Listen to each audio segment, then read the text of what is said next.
آج لیلۃ القدر کی پہلی شب ہے، یعنی رمضان کے آخری عشرے کا پہلا دن ہے، پہلا روزہ ہے، یعنی 21واں روزہ ہے اور آج پہلی شب ہے۔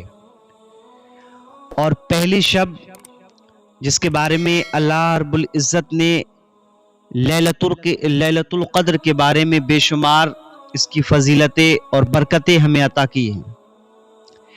رمضان مبارک کا آخری عشرہ جس کی طاق راتیں 21، 23، 25، 27، 29، یہ وہ طاق راتیں ہیں جن میں کوئی بھی ایک رات لیلۃ القدر کی ہو سکتی ہے، یعنی آخری عشرے کی ان طاق راتوں میں لیلۃ القدر کو تلاش کیا جاتا ہے۔ لیلۃ القدر کی تلاش جاری کرنے کے لیے معتکف حضرات اعتکاف میں بھی بیٹھتے ہیں، گویا کہ وہ لیلۃ القدر کو تلاش کرتے ہیں۔ یہ وہ رات ہے جس کے بارے میں آیا ہے کہ 1000 مہینوں سے افضل یہ رات ہے۔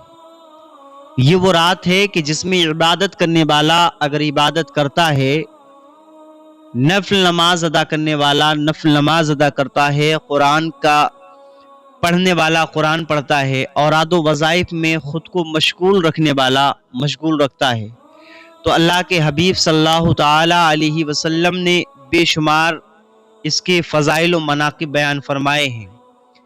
اس رات کے اندر جو بندہ عبادت کرے گا تو اللہ تعالی 1000 راتوں میں جتنا ثواب عطا فرمائے گا اتنا ثواب اللہ رب العزت اس ایک رات میں بندے کو عطا فرماتا ہے۔ یہ وہ شب قدر ہے، لیلۃ القدر ہے۔ یہ تو کتابوں میں ہم جیسے لوگوں کو سمجھانے کے لیے بتایا گیا ہے، باقی اللہ کی مرضی، وہ چاہیں جتنا ثواب عطا فرمائے۔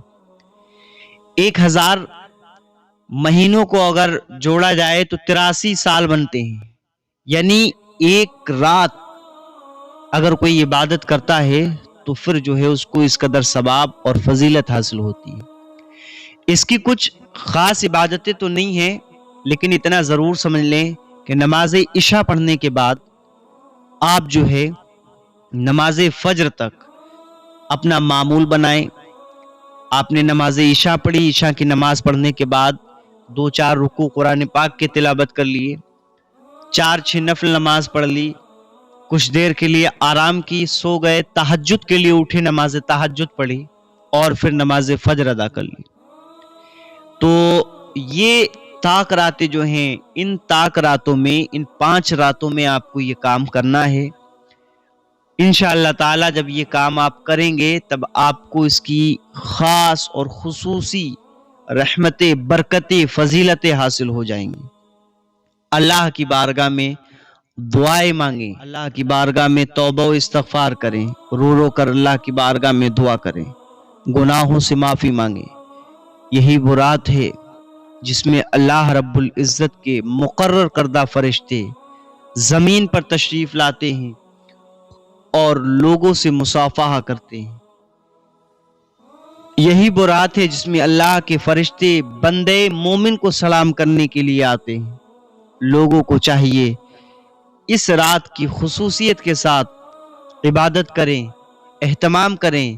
سید الملائکہ حضرت جبریل علیہ السلام خود اس رات کے اندر زمین پر تشریف لاتے ہیں اور وہ دیکھتے ہیں کون بندہ اللہ کی عبادت میں مشغول ہے اور کون اللہ کی عبادت کر رہا ہے۔